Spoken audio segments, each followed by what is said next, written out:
আপনি স্যার বিশ্বাস করবেন না, আমার স্যার 55 বছর বয়স, আপনি মনে করতে পারে স্যার শেরপুরে একজন নেতার একটা বাচ্চাও স্যার মারা গিয়েছিলেন, আপনার মনে হয় স্যার হয়তো বা স্মরণ আছে। ভালোবাসা আর ঋণের কাছে স্যার আমরা ঋণী, কিন্তু স্যার আমার মারা যাওয়ার পরে আমার আম্মার যে কষ্টটা দেখেছি তা আপনার স্যার কিছুটা আমি বুঝতে পারি। আমি এতটুকু আপনাদেরকে বলার জন্য আজকে এখানে এসেছি যে এটা বিচারিক ছিল। অনেক কথা বলতে পারি, দুটো কথা আমি বলতে চাই। ইনশাআল্লাহ এতটুকু বিশ্বাস রাখেন যে আল্লাহর মধ্যে বিচার আপনারাই দেখবেন।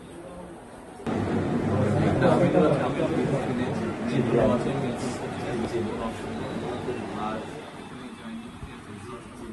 আসামিকে ধরা হয়েছে, ব্যবস্থা করা হচ্ছে, এরপরে বিচার ইনশাল্লাহ আইন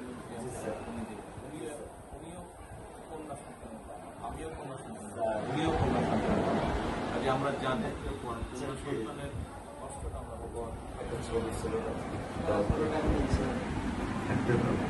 স্যার কিছু বলে করেন না, আমি শুধু আপনি মেয়ের বাবা, আপনিও স্যার একজন মেয়ের বাবা।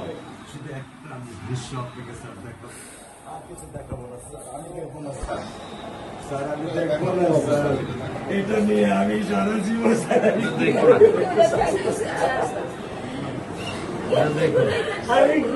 দেবেন সারা জীবন এই দৃশ্য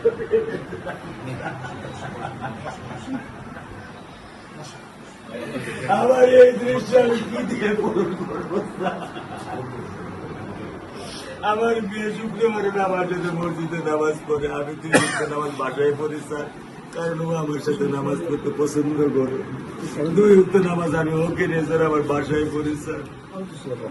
আল্লাহ আমি জানি না আল্লাহ তো আমার কোন পরীক্ষা করেছে, এই দুঃখ এই কষ্ট মৃত্যু ছাড়া আমার আর কোনো শেষ নেই স্যার, আর কোনো শেষ নেই।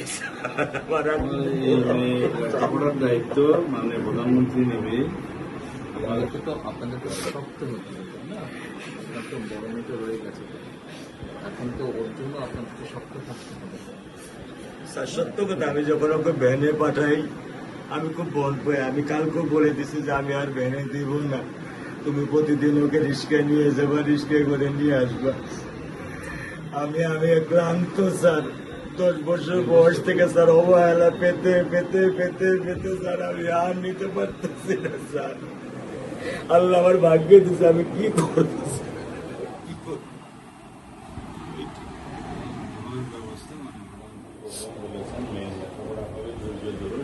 বিচার তুমি খুব সম্পৃক্ত সময়, ইত্যাদি বেশি বলতে পারবো না, কারণ আদালতের বিষয় তো। আমরা চার্জশিট দেবো ইনশাআল্লাহ এই 24 ঘন্টার মধ্যে।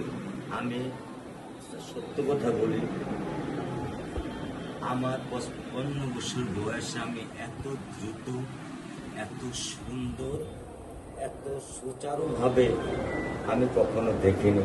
এটা বুঝতে পারছি, এটা তো বুঝতে, এটা আমি বুঝতে পারছি স্যার, এটা প্রধানমন্ত্রী চলে আসছেন, এটা আমার সৌভাগ্য।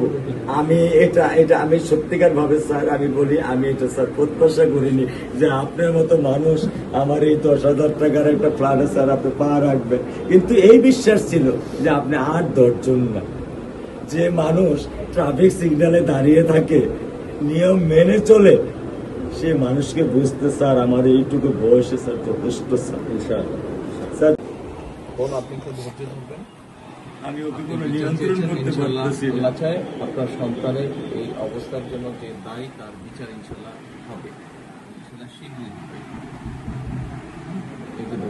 আর মালিক যে আল্লাহ তাআলা মালিক, ওনার কাছে সাহায্য চাই, ওনার কাছে সাহায্য চাও, আল্লাহ রহম করলেন সব কিছু দিতে পারে। মানুষ হিসেবে আমাদের যেটা করার আমরা স্যার মিরপুর 10 নম্বর আইডিয়াল স্কুলে ক্লাস 9-এ পড়ে স্যার। টোটাল ওগুলা নিয়ে চিন্তা করবেন না, ওগুলা ইনশাল্লাহ ব্যবস্থা। আপনি যখন যেহেতু বলেছেন, আপনি আপনার কষ্টের কথা বলেছেন, সেই ব্যাপারে আমরা যেটা আমাদের পক্ষে সম্ভব ইনশাল্লাহ করব। আপনি কিছু বলবেন? বল। না, আমার স্বামী যেটাই বলছে, এটা আমার চাওয়া। স্যার, আপনি আমাদের একটু মেহরবানি করে আমাদের খেয়াল রাখবেন, মেহরবানি করে দেন। আমরা প্রথমে সবচেয়ে আগে যেটা এই মুহূর্তে আমরা করতে চাই সেটা হচ্ছে যে এই অন্যায়ের সাথে যে জড়িত তার বিচার আমরা আগে করতে চাই, জি স্যার, তার বিচারের ব্যবস্থা আমরা আগে করতে চাই। জি স্যার, এইটা আমরা আগে প্রথমে করতে চাই। জি স্যার। আপনাদেরকে শক্ত থাকতে হবে, ধৈর্য ধরতে হবে, ওর দিকে তাকে শক্ত থাকতে হবে। এক সন্তান আল্লাহ নিয়ে গেছে, আরেক সন্তান আপনার কাছে আছে, ওর কথা মনে করে আপনাদেরকে শক্ত থাকতে হবে, ওর দিকে তাকে। ঠিক আছে?